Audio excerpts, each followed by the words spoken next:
Muito bem, nesta manhã eu quero falar sobre o arrebatamento da igreja. É uma doutrina bíblica, é algo que está prestes a acontecer. Eu estou preparado, e você?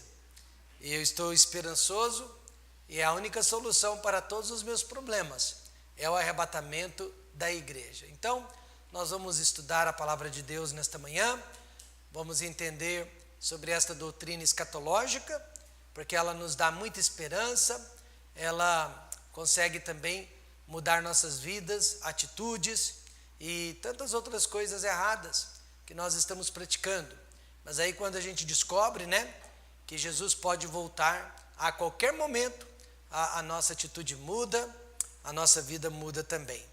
1 Tessalonicenses, capítulo 4, Paulo, ele fala claramente, nitidamente, sobre esta doutrina, o arrebatamento da igreja. Se coloque em pé, porque nós vamos fazer uma leitura dos versos 13 até o versículo 18. Por favor. Nós estamos em 1 Tessalonicenses 4, 13 a 18. Não quero, porém, irmãos, que sejais ignorantes acerca dos que já dormem, dos que já morreram, para que não vos entristeçais como os demais, que não têm esperança.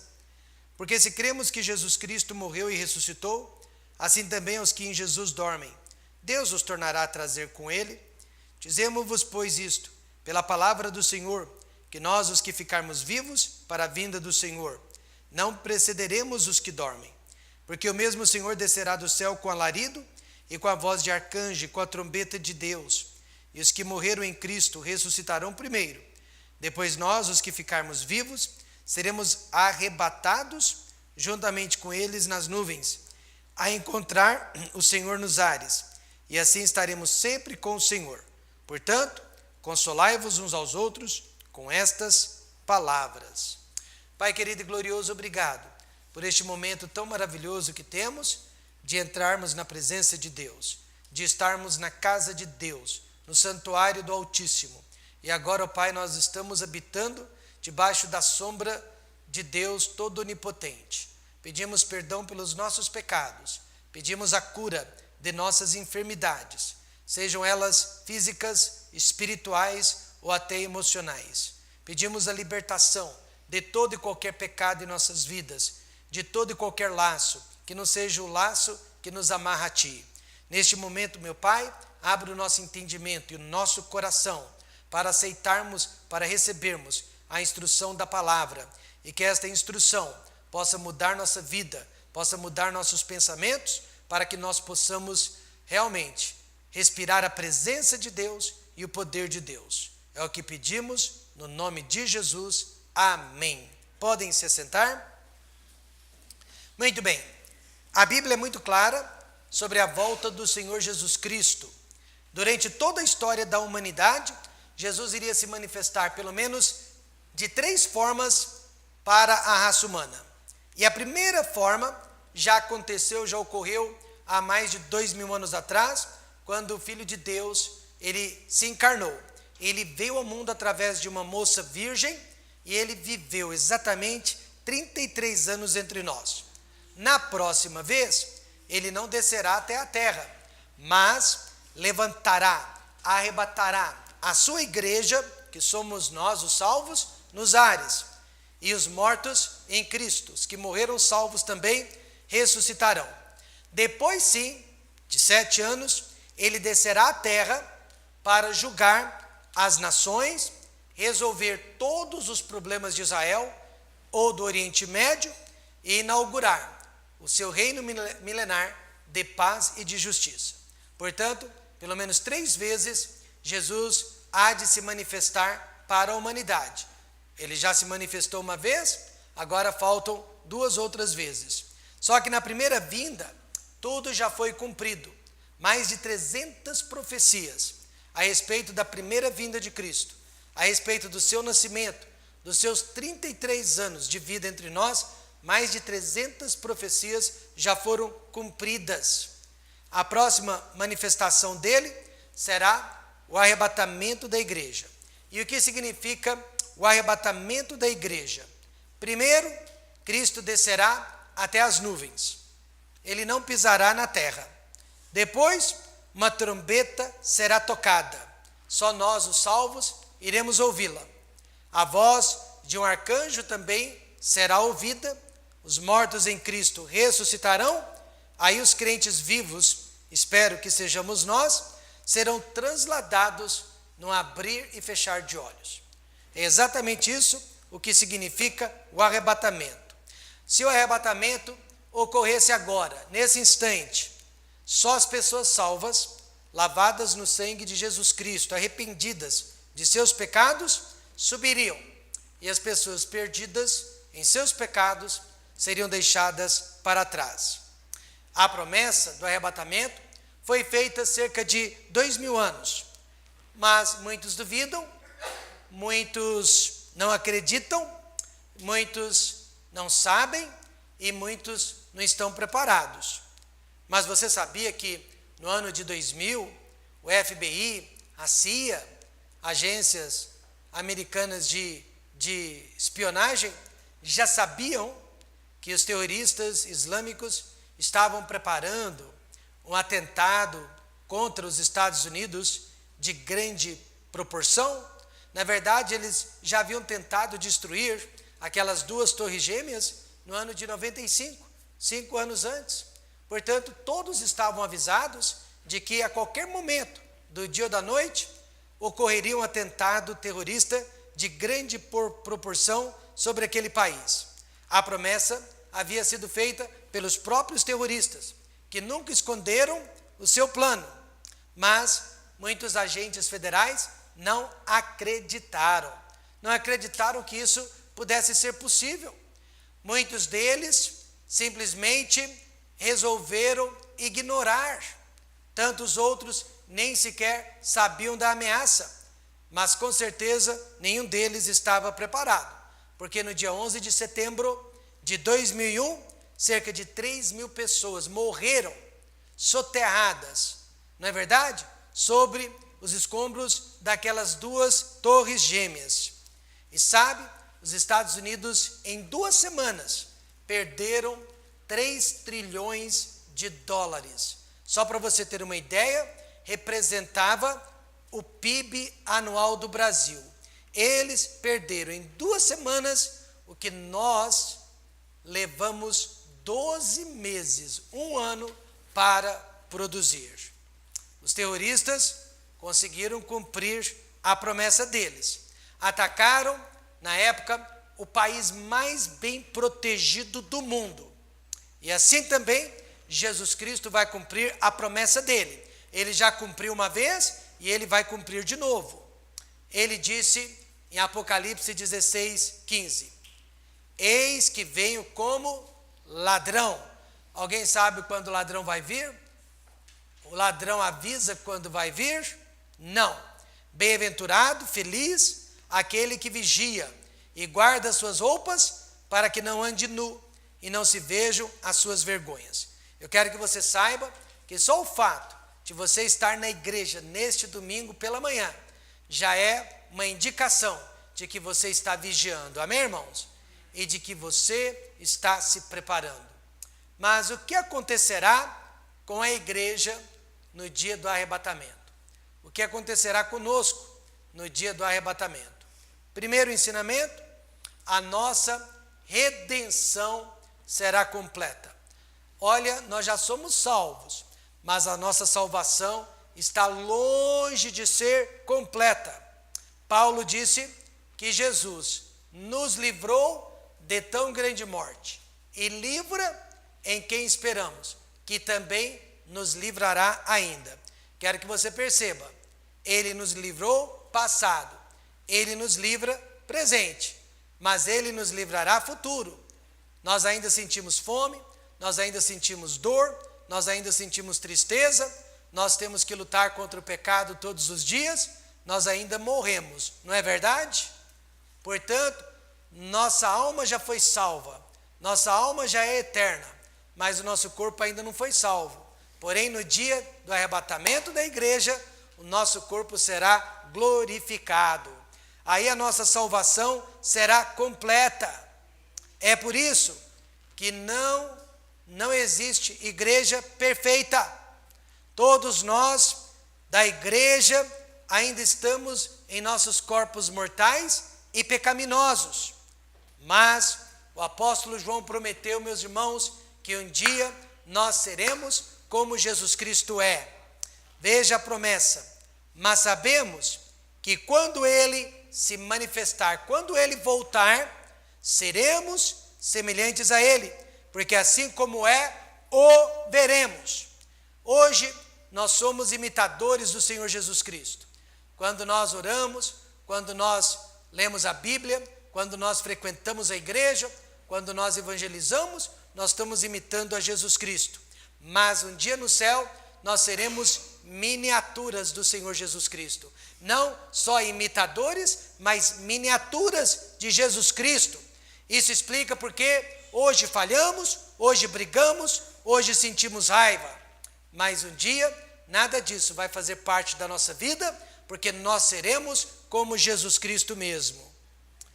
Portanto, no dia da salvação, nossa alma foi salva.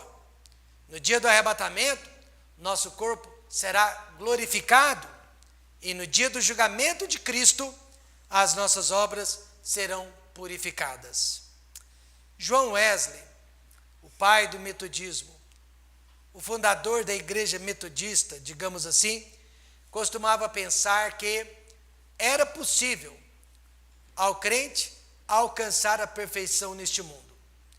Para isso, ele escreveu muitos livros de métodos ou de catequização para levar os crentes a uma vida perfeita ao lado de Deus. Mas, faltando algumas horas para morrer, no dia da sua própria morte, João Wesley reconheceu que era impossível ser perfeito vivendo dentro deste corpo mortal. Ele disse, valeu a pena ter tentado ser perfeito, mas ele reconheceu que perfeição somente um dia no céu. Amém, irmãos?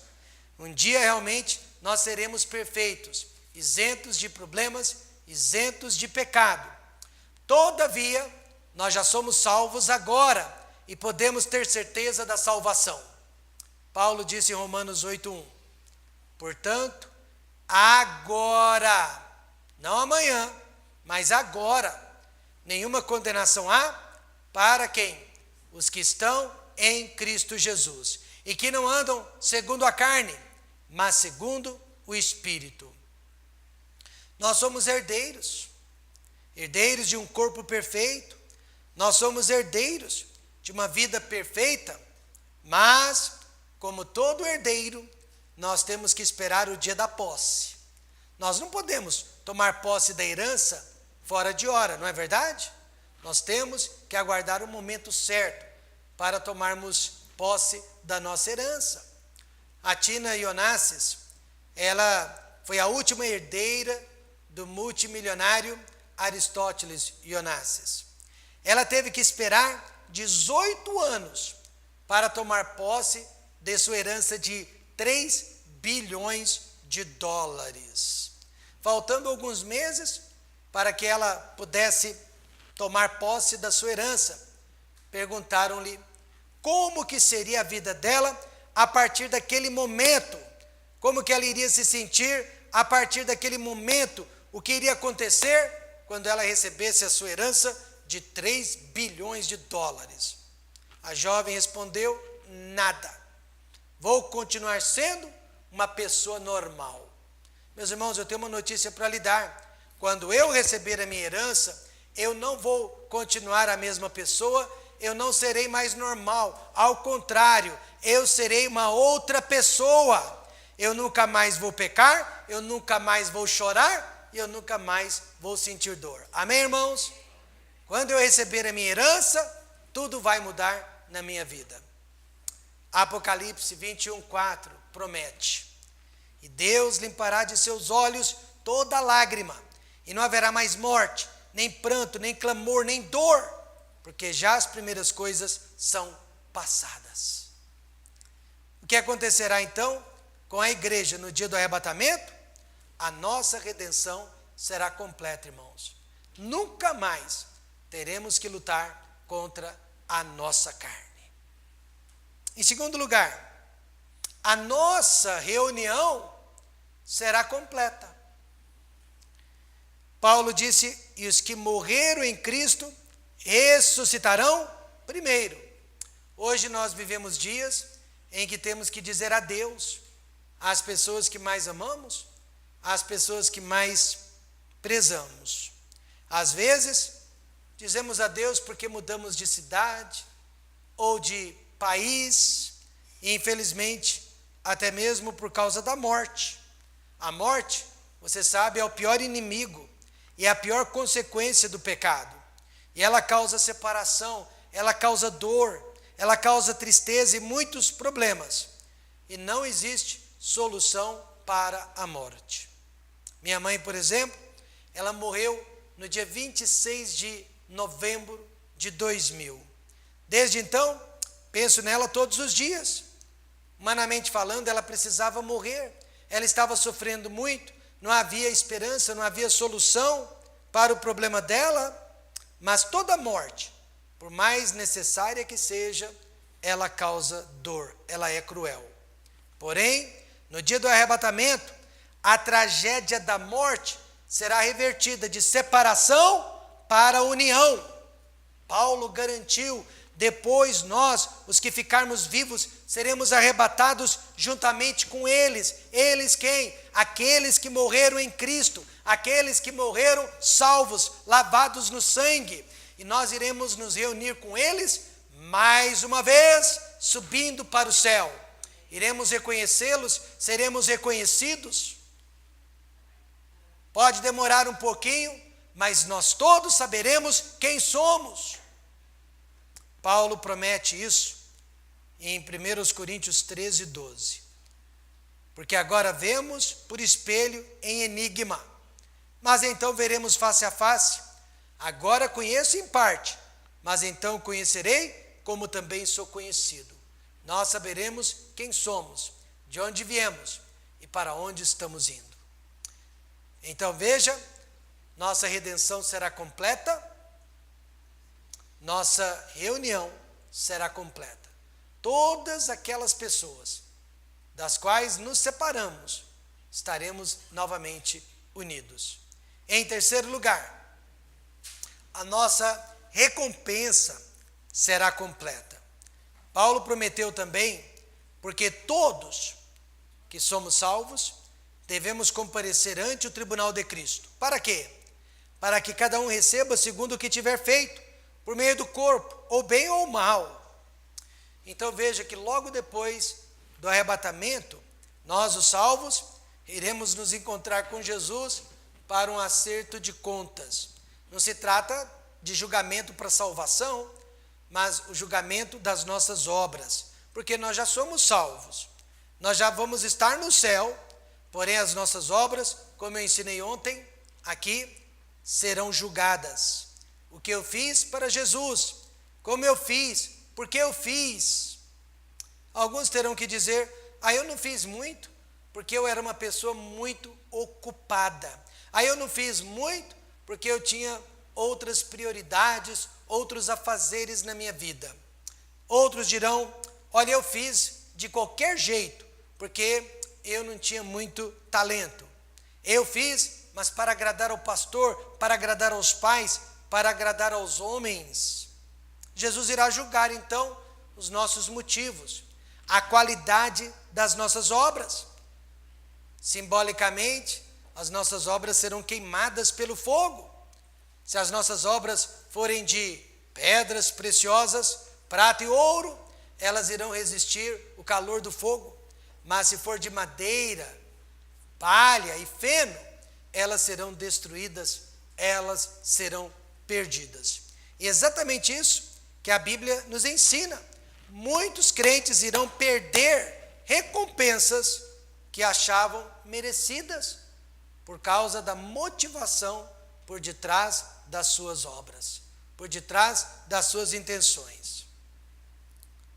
Você já ouviu falar do ciclista renomado Lance Armstrong, conhecido como fenômeno mundial? Este homem, ele ganhou todas as competições das quais participou. Ele ganhou muito dinheiro, ele ganhou muitas medalhas, ele ganhou muitas recompensas. Mas a ciência descobriu que por detrás de todos os bons resultados, ele e a sua equipe estavam usando substâncias químicas proibidas. Substâncias estas que davam a eles um desempenho maior e melhor do que dos concorrentes. Conclusão, ele perdeu todas as suas medalhas, ele perdeu todas as suas recompensas. Pior que tudo, ele perdeu a sua reputação e nunca mais vai poder participar de competição alguma.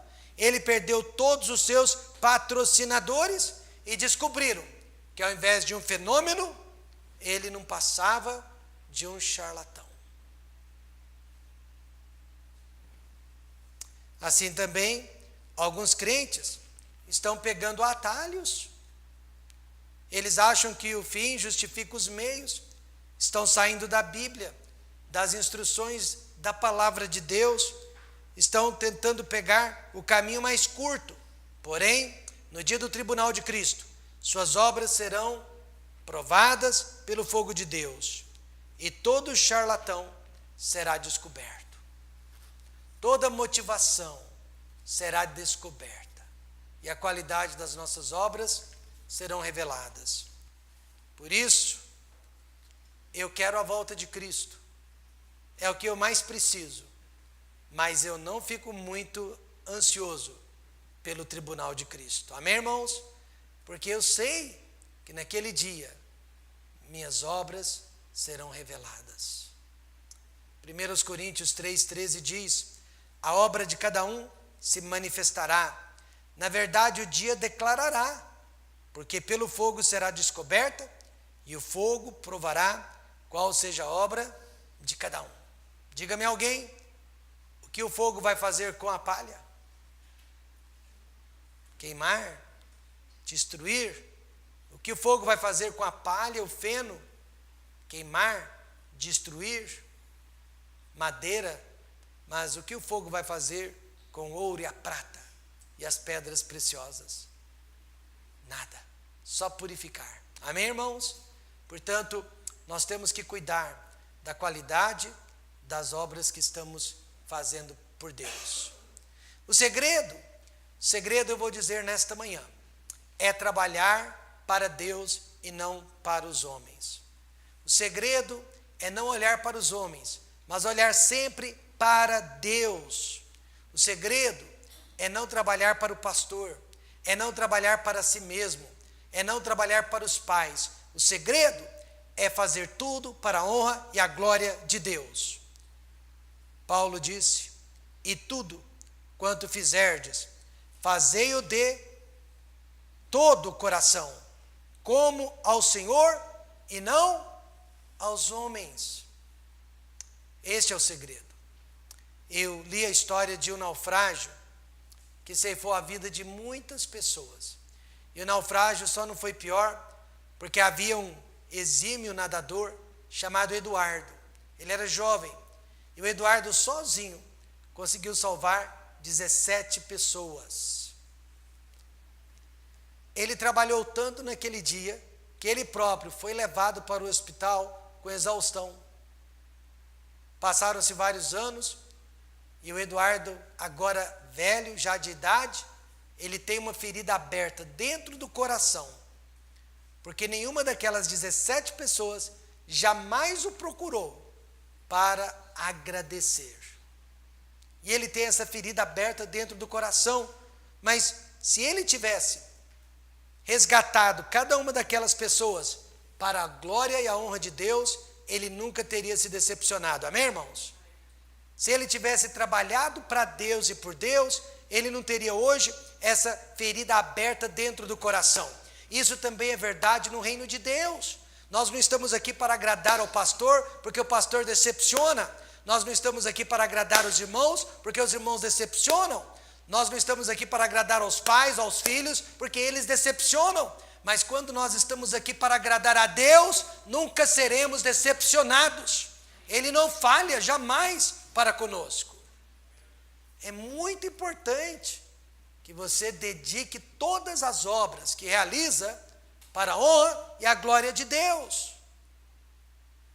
Por mais que eu ame o meu pastor, eu seria uma pessoa decepcionada hoje se toda a obra, se todo o trabalho que eu realizei nesses últimos anos tivessem sido para impressioná-lo. Não, meus amados. Se fazemos para Deus, jamais seremos frustrados.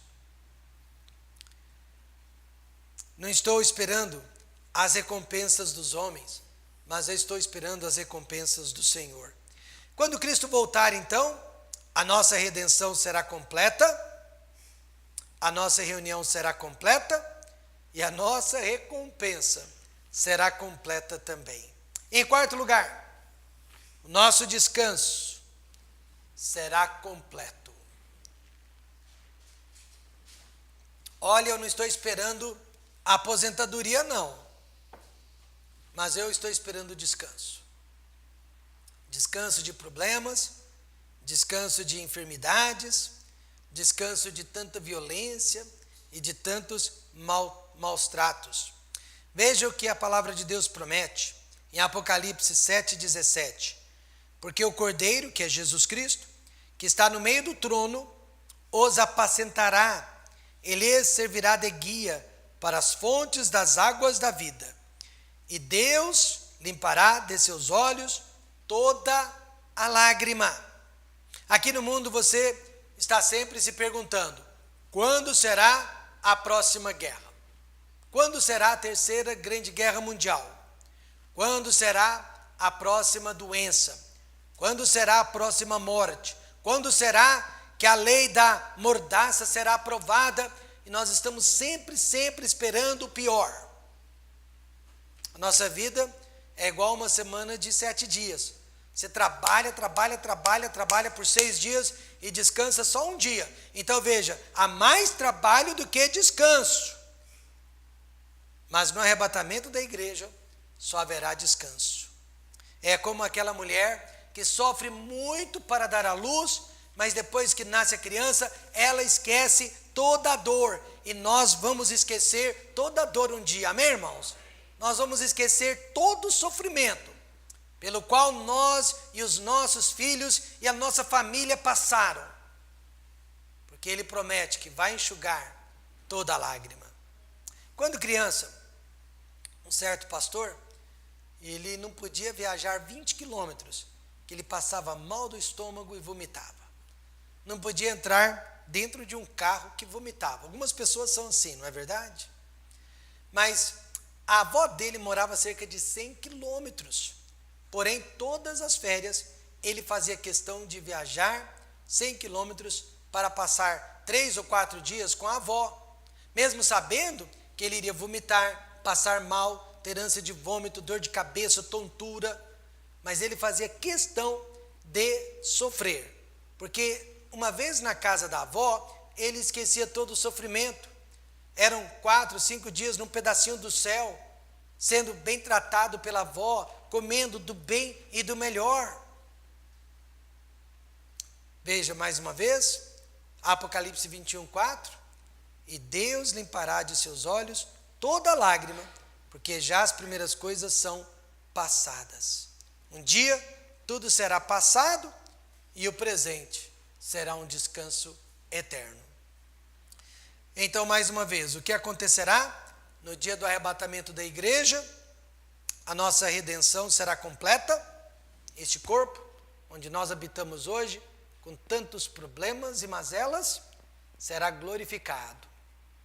Alguém me perguntou, pastor, nós vamos continuar comendo no céu? Nós vamos ter habilidade de ingerir alimentos? Muitas pessoas, irmão Cleto, elas não comem para viver, elas vivem para comer. É ou não é verdade? Porque comer é um prazer maravilhoso. E sabe qual é a resposta que eu dou para essas pessoas? Claro que sim. Mas como que o senhor sabe disso? Porque o meu Jesus, depois de glorificado, depois de ressurreto, foi para a praia, assou alguns peixinhos e comeu com seus discípulos. Ora, se ele podia comer com o corpo glorificado, nós poderemos também. Ele pôde atravessar paredes com o seu corpo glorificado. E nós vamos atravessar paredes também. Ele subiu ao céu em cima de uma nuvem, através do seu corpo glorificado. E nós poderemos subir ao céu através de uma nuvem também. Ele podia aparecer aqui e simplesmente acolá na mesma hora através do seu corpo glorificado. E nós vamos poder fazer isso também. Mas pastor, como que o senhor sabe disso? Porque a Bíblia diz que assim como é, nós seremos. É a nossa herança. E nós estamos aguardando a herança. Portanto, a nossa redenção será completa, a nossa reunião será completa, nós não vamos mais ter que ficar insistindo para que as pessoas venham à igreja, para que as pessoas se unam, para que as pessoas juntas louvem a Deus, porque nós estaremos juntos. Não haverá mais separação e a nossa recompensa será completa. Deus irá recompensar a nossa obra, nosso trabalho. Aliás, Ele já faz isso agora, amém, irmãos? Nós que trabalhamos por Ele, já podemos ver as bênçãos dEle sobre as nossas vidas. E o nosso descanso será completo. Mas, em último lugar, a nossa riqueza será completa. Paulo diz em Romanos 8,17, e se nós somos filhos, somos logo herdeiros também. Herdeiros de Deus e co-herdeiros de Cristo. Quer dizer, o que Cristo receber, receberemos. Se é certo que com Ele padecemos, para que também com Ele sejamos glorificados. Neste exato momento, nós padecemos com Cristo. Nós pagamos um preço alto e caro, porque obedecemos a Ele, porque o seguimos, porque cremos em Sua palavra e nas Suas instruções. E a expressão co-herdeiro significa que tudo que Jesus possui é nosso também. As riquezas do mundo, que infelizmente estão atraindo aí milhares e milhares de igrejas, são temporárias, são transientes, porque você morre e não leva nada para o céu. Eu nunca vou me esquecer do senhor José Antônio, aposentado do Banco do Brasil, homem de Deus, homem de fé, foi acometido por uma doença incurável, raríssima. Ele e a família estavam lutando contra aquela doença. No meio do tratamento, compraram uma casa nova, uma casa linda, mas ele estava internado. A família tinha esperança que ele sairia do hospital para conhecer a nova casa, mas isso nunca aconteceu. Ele morreu sem ter conhecido a casa nova que a família tinha comprado. A família ficou muito triste. Compraram uma casa e o pai nunca pôde conhecer aquela casa. Mas eu lhe garanto que o próprio José Antônio nunca ficou triste. Quando ele abriu os olhos e ele olhou para a sua mansão celestial, quando ele abriu os olhos e se viu nos braços de Deus, meus amados irmãos, naquele dia o mundo ficou para trás. Ele não sentiu falta de nada. Ele simplesmente viu que o mundo não tinha nenhum valor. Paulo disse, porque sabemos que se a nossa casa terrestre, deste tabernáculo, se desfizer, temos de Deus um edifício, uma casa não feita por mãos, eterna nos céus. Tudo será completo no arrebatamento da igreja. Só uma coisa não será completa. As pessoas que amamos e que ficaram para trás. Almas perdidas que não vão subir. Essas pessoas serão deixadas? Por quê? Jesus disse, entrai pela porta estreita, porque larga é a porta e espaçoso o caminho que conduz à perdição. Muitos são os que entram por ela. Jesus é a porta, estreita, e poucas pessoas querem entrar por ela. Para fazer parte do arrebatamento da igreja, a pessoa precisa entrar pela porta, estreita. O nome dela é Jesus. Ele disse: eu sou a porta. Se alguém entrar por mim, salvar-se-á. Agora, muitas pessoas estão entrando por outras portas. A porta da membresia de igreja, porém ela não salva. A porta do batismo, porém não salva. A porta das boas obras, porém não salva. A única entrada que existe para o céu é Jesus Cristo. No dia do julgamento final, haverá muitos que se chamam de crentes, mas que serão rejeitados por Deus. Crentes perdidos. E esses crentes, a gente pode compará-los a uma nota falsa de R$100. Olha, uma nota falsa de R$100 pode fazer muitas coisas boas. Alguém repassou aquela nota falsa de R$100 para o dono do posto, quando abasteceu o seu carro com gasolina. O dono do posto usa aquela nota para pagar um fornecedor seu, digamos, o que vendeu para ele os produtos de limpeza. Aquele vendedor de produtos de limpeza pega aquela nota de R$100, vai ao supermercado e compra alimento para sua família.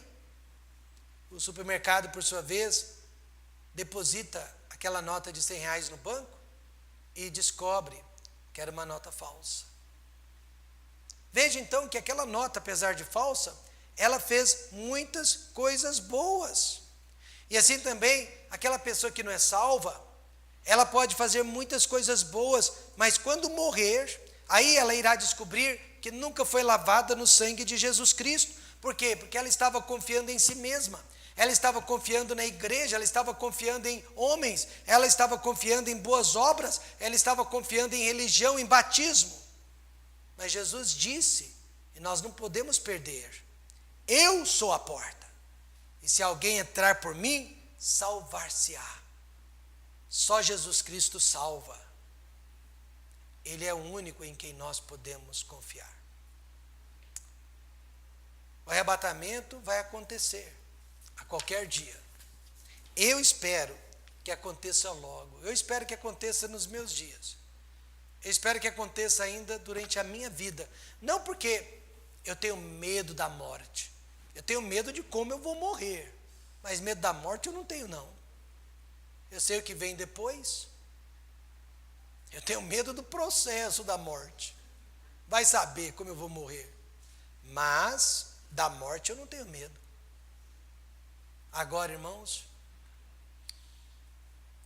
nós temos o direito de dizer que nenhuma geração, desde a ressurreição de Cristo, desde a ascensão de Cristo, esteve tão pronta, tão preparada para a volta dele como a nossa. Não precisa acontecer mais nada para que Cristo volte. Está tudo em ordem.